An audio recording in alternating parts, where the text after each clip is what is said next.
Today's project, another French cleater. This one is a dual router holder. This one's Makita's. My little trim router and my big plunge router here. You can also see that I have drilled some holes in here for bits that I use quite a bit. And I got a little pin nail up here that holds the wrench that takes this guy apart. Doesn't take them apart, but allows you to change the bits in them. This guy also, French cleat on the back here, and as you can see, I put these spacers on here too, so that it doesn't want to kick in on you, because these routers are kind of heavy. 1/2-inch plywood, construction, and a 2x8, I believe, on the bottom here, for those blind holes that accept, like, see if this guy sits straight, he's sitting right on that bit, but when I put him in here, he sits nice and flat. This guy is my go-to router for just about everything that is not a edge round over. So I use him a lot. He comes on and off. I did put that hole down there that the bit will go into, but I normally just use the plunge function. Very sturdy, very useful. Use it every day. Let's get to it. Hey, if you find yourself enjoying this kind of content and want to see more, why don't you mash down on that subscribe button? That helps us immeasurably. And then maybe punch the like button and give us a thumbs up and maybe comment and stuff. That helps us bring you more content like this. So please do that, it helps a lot. And now, due in part to the overly litigious society in which we reside, listen to my robot. Danger, Will Robinson! Danger! No, Will Robinson! Danger!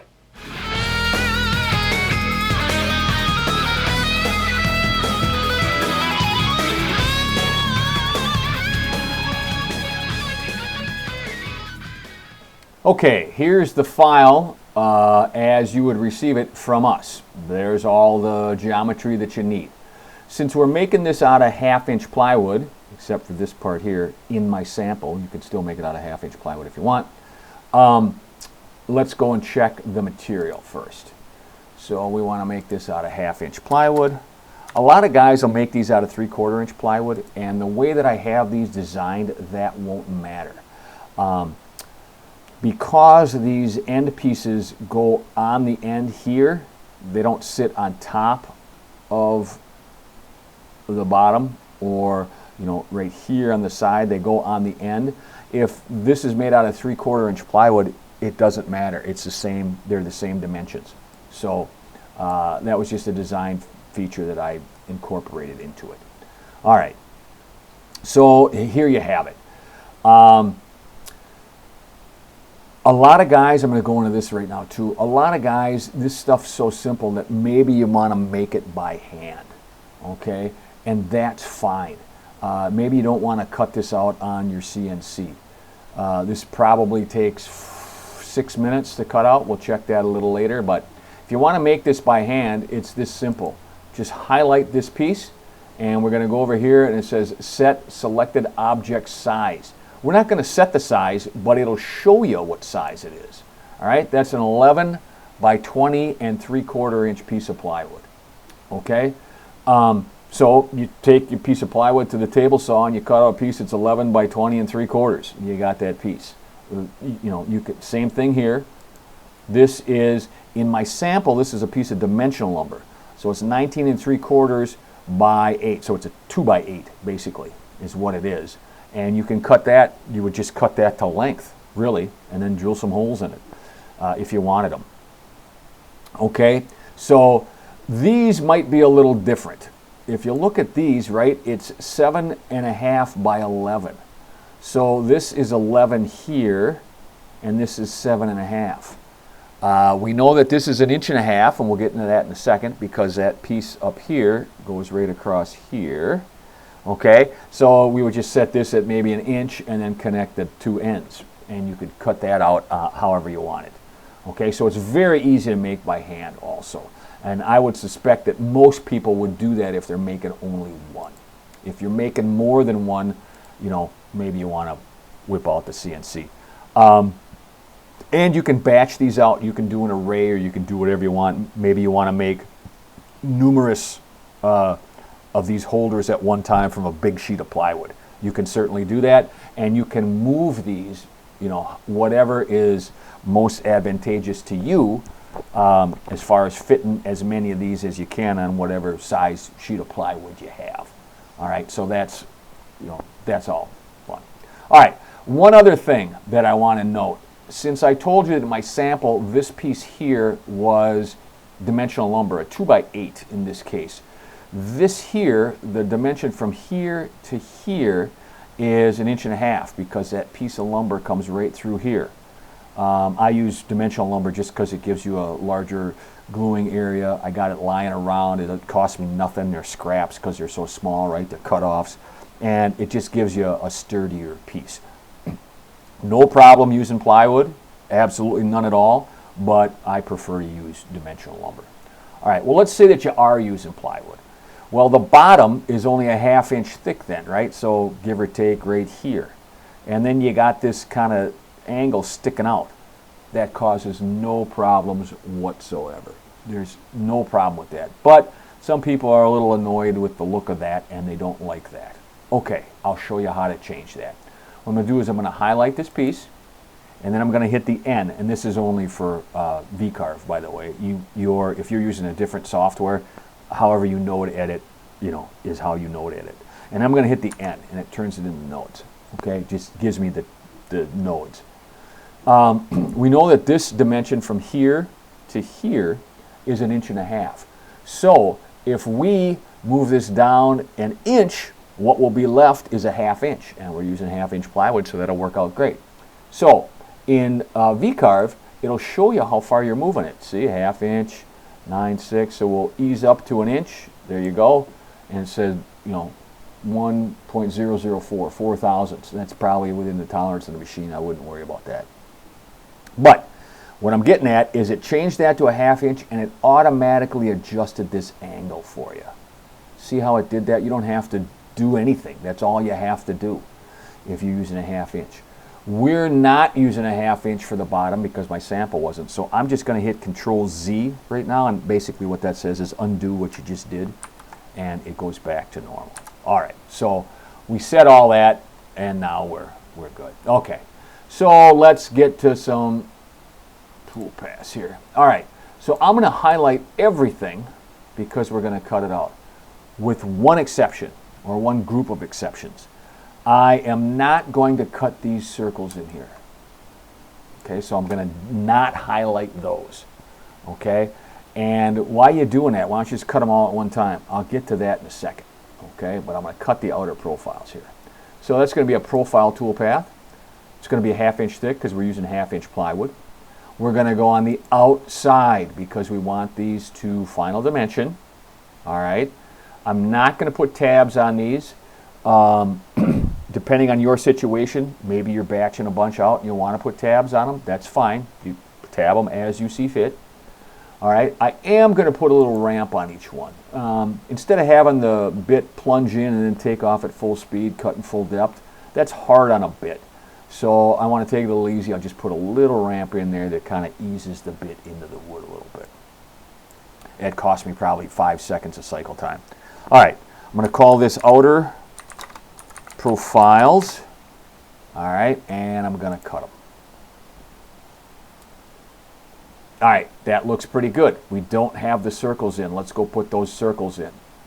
Okay. All right, now a couple of things.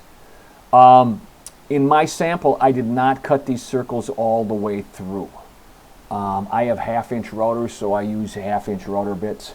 These are slightly larger than 1/2 inch holes here. And these, I believe, are 1 inch holes, in case you want to leave, you don't have a plunge router and you can't pull your router bit up. You'll still be able to sit the base flat and have whatever bit in there go into these holes. If you use ginormous bits, you may want to make these holes a little bigger. All right, so same thing with these. If you are using 1/2 inch plywood, go ahead and cut these through, because unless it's a straight bit that's a 1/2 inch from stem to stern, it would fall through, right? But otherwise, if it's got some kind of head on it, it's a chamfer bit or it's a round over bit or whatever, okay, it'll be supported the shank will go through, but it won't let the router bit fall through. So I'm just going to make these holes for the purposes of this demonstration. All right, so let's do that. Let's highlight these holes. All right, and we will go cut these. We can cut these again as a profile, you know, unless you're making pockets. If you're using dimensional lumber and you don't want to go all the way through the piece of wood, like on the sample I didn't, I would make them pockets. All right, but because I have this set up, this CAD set up for a 1/2 inch plywood, we're going to make them holes, so we're just going to use a profile. All right, cut depth 1/2 inch, so it's going all the way through. That's fine. Here's where we change it. We change it to the inside because we don't want the router bit going around the outside to make the hole bigger. That's especially important on these holes. Okay, we want to go on the inside because we want these holes at final diameter. All right, I'm not going to put any tabs on them. I'm basically just going to, you know, punch those holes in there, and we will call those, I guess, holes. All right, so now it punches all those holes. We'll do a quick reset and we'll preview all the tool paths. Okay, get rid of the outside stuff, we'll get rid of this stuff. I could go through and, oops, I missed, I guess. I could go through and take out each one of those little ones, but I'm not going to do that. And that's what it looks like. Okay, those are all your pieces. What is this? How long does this take? What did I say, about 6 minutes? Let's see how good my guess was. 5 minutes, 55 seconds, so I was off by 5 seconds. So pretty quick. Doesn't take much, especially if you're batching them out. And that time there is, you know, with my speeds and feeds. Yours may differ depending on the bit and the machine and everything else that you're using, okay? So, there you have it. Let's go and punch this out in the shop. Okay guys, we've reached the point in the video where I give you the free coupon code. If I've done my job correctly, it should be appearing right about here. What you do is you go to the link in the description. That'll take you to the file page on the website, and it will try to charge you for those files. What you do is when you check out, you put in that coupon code, and it will give those files to you for free. They're both in SVG and PDF versions. All I ask in return is that you mash down on the subscribe button, maybe hit the like button, share it with your friends, that kind of stuff. That's it. It's free to do that. What a deal. All right, now back to the video. All right, plywood's in the machine. I have some knots and stuff over here, so where I set my zero is over here so that when we punch it out, this will just be waste over here. So, you know, I do try to do that. There's some discoloration down here that I'm going to avoid, so it's just going to cut it out of right here the way I have it set up in my machine. So it looks like the cycle time is about 2 minutes and 48 seconds. So we'll be back for the assembly. All right, so this one's just one that I'm going to do. Here's the cleat that I'm showing you. It's got that 45 on the end, as you can see there, and it's cut, you know, to the proper length. But I got to show you the proper length of this thing that it's cut to. Okay, so when I put these together, I put that on the back, and you know, I cut it to length. But the length I cut it is actually an inch longer than the back. So you can see I got a 1/2 inch hanging out on either side here, and that gives me a nice corner that I can screw it to. It makes it very strong, in addition to the bottom being construction lumber. See, you can see here, see how that goes together there? It just gives me another point that I can sink a screw or a brad or glue or whatever. Not like this. I don't design them like this. I design them like this.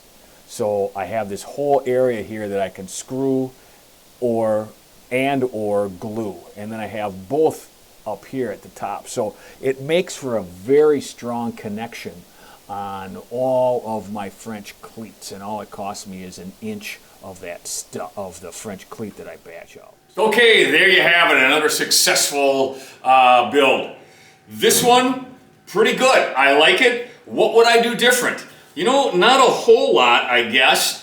Maybe make it a little bit bigger. When these things sit flat and they're very stable and stuff, maybe have room for a couple of more tools here. I use the same tools like 90% of the time, but the other 10% of the time, who knows what I'm using, right? So, works good. I really like these guys on the back here that gives it a little more stability against the wall. So I like that. Turned out well. Not a whole lot I would change, maybe a little bigger. If you like this kind of content, please subscribe, please like, please leave a comment, please share it with your friends or on your Facebook page or on your whatever you use nowadays. That helps us out a lot. So thanks again for joining us. Let's move on to the next one.